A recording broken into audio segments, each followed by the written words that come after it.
ఓం నమో భగవతే శ్రీరమణాయ. చాలా సంతోషం నాయన. రమణ మహర్షుల వారు నీవెవరివో తెలుసుకో అన్నప్పుడు ఏ విధంగా తెలుసుకోవాలి?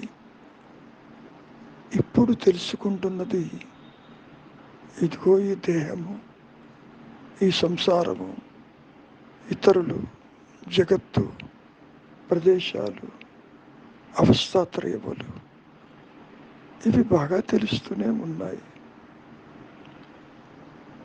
అయితే వీటిని వదిలిపెట్టాలి. వదిలిపెట్టడం అంటే ఎక్కడికో దూరంగా పోవటం కాదు. ఆత్మ కాని దాన్ని వదిలిపెట్టడమే సన్యాసము.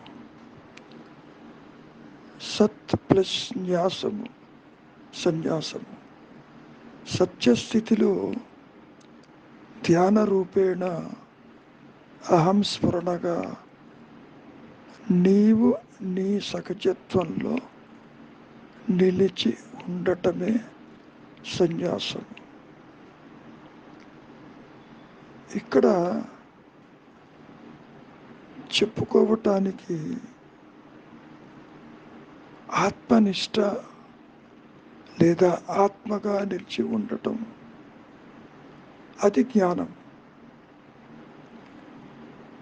మరైతే సన్యాసము, సాక్షాత్కారము రెండూ ఒకటే ఎలా అవుతాయి? అది ఎట్లా ఉంటుందంటే, నీవు బయటికి వెళ్ళవద్దు, నీవు ఇంట్లోనే ఉండు. ఇంట్లో ఉంటే బయటికి వెళ్ళవు కదా, బయటికి వెళ్ళకపోతే ఇంట్లో ఉంటావు కదా. ఎటు నుంచి ఎటు చూసినా ఇంటి పట్టున ఉండటమే సన్యాసము. ఎలా ఉన్నావు ఇంటి పట్టున? బయటికి పోకుండా ఉన్నావు. మనస్సుని బాహ్య చింతనలు, ప్రాపంచిక విషయ వాసనలలో పోనివ్వకుండా నిలిచి ఉన్నావు. ఇది ఒక వ్యతిరేకమైన సత్యము. అట్లా కాకుండా అసలు బయట ప్రపంచంతోనే నీకు సంబంధం లేదు, ఇంట్లోనే ఉన్నావు, హాయిగా ఇంట్లోనే ఉంటున్నావు.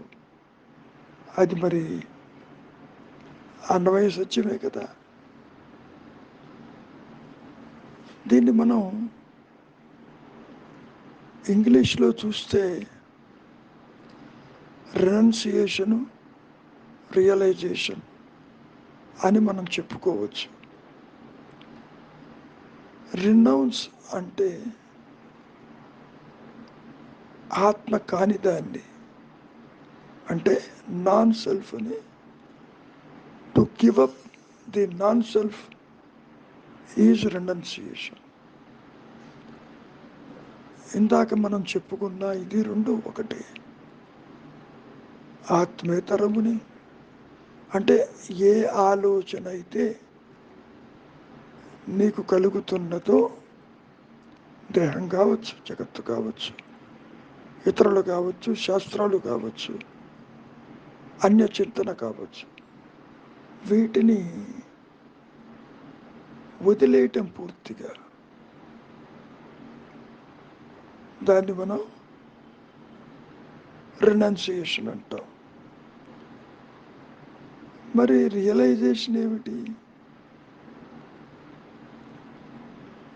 ఏదైతే అహంస్ఫురణగా తనకు తానుగా దానంతట అది ప్రకాశించినప్పుడు రియలైజేషన్ అంటాం. చెప్పుకోవటానికి one is negative, the other one is positive aspect of the same single truth అని మనం చెప్పుకోవచ్చు. ఇక్కడ రినౌన్స్ అంటే చింతావిహీనం, రియలైజేషన్ అంటే హృదయ చింతయామి. ఒకటే నేను ఉంటుంది, రెండు నేనులు ఉండవు. దాని అర్థం ఏమిటి? దేహాత్మ బుద్ధి కలిగిన నేను, అహంస్ఫురణగా ఉన్న నేను అంటూ రెండు నేనులు ఉండవు. ఇక్కడ ఈ రెండిట్లో ఏది సత్యము, ఏది అసత్యము, ఏది ఆత్మ, ఏది అనాత్మ అన్నప్పుడు ఆలోచన కలిగితే అది అనాత్మ. అన్యత్వాన్ని నీవు చూస్తూ ఉంటే అనాత్మ. పరిమితమైన జీవుడుగా పుట్టి పెరిగి నశిస్తూ ఉంటే అది అనాత్మ. అన్యులను నీవు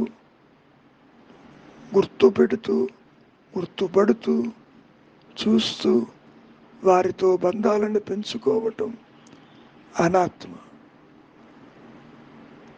గతమని, భవిష్యత్తని, జన్మ అని, కర్మ అని, ఉత్తర జన్మలని ఆలోచించటం అనాత్మ. మరి ఆత్మ, నీ సహజత్వము ఎన్నడూ ఆ విధంగా ఆలోచించదు. జ్ఞానవృత్తి చేత ఆత్మ తనకు తానుగా శాశ్వతంగా ఒకే రీతిలో నిలిచి ఉంటుంది. అహంస్ఫురణగా నేను ఉన్నాను అనేటటువంటి సత్యస్థితిని అన్యత్వము అంగీకరించదు, అన్యత్వాన్ని గుర్తించదు. మరి మాయలో జీవుడు, జగత్తు, ఈశ్వర భావనలు మరి ప్రకాశిస్తున్నాయి కదా మాయలో. వీటిని ఆత్మ గుర్తించదు. అంటే దీని అర్థం ఏమిటి? ఆత్మస్థితిలో సృష్టి ఉండదు. కాబట్టి రినౌన్సియేషను, రియలైజేషను చెప్పుకోవటానికి ఒకటి, నీవు ప్రయత్నం చేస్తే ఆత్మీయతరాన్ని వర్జించి నిశ్చలంగా నిలిచి ఉంటే రినౌన్సియేషన్. నీవేమి చేయటం లేదు, దానంతటదే ప్రకాశించింది, అది రియలైజేషన్. కనుక చివరికి ఏ విధంగా జరుగుతుంది అన్నప్పుడు నీలో ప్రయత్నాన్ని తీసుకువచ్చి వివేకాన్ని కొంత దాన్ని తయారు చేసి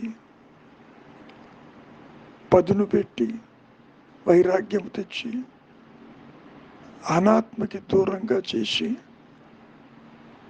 నీవుగా నిలిచి ఉండటానికి ఆత్మ అన్నీ సమకూరుస్తుంది.